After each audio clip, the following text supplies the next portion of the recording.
Did you know the Haitian Revolution helped reshape the United States? In the early 1800s, Napoleon dreamed of a French empire in the Americas, including the vast Louisiana Territory. But he had a major problem: Saint-Domingue, present-day Haiti, France's richest Caribbean colony. Revolutionary forces, known during the final struggle as the Armée indigène under Jean-Jacques Dessalines, fought Napoleon's forces while disease and massive losses devastated the French expedition. France ultimately lost Saint-Domingue, which destroyed Napoleon's plans for an American empire.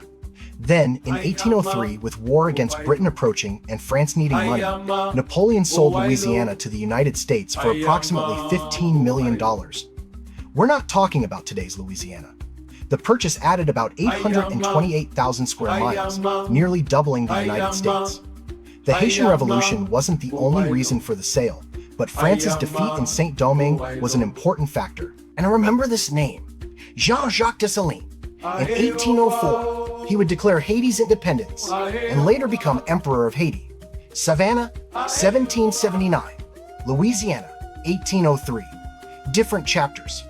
Another connection between Haitian and American history. History doesn't disappear because you didn't know it. Now you know.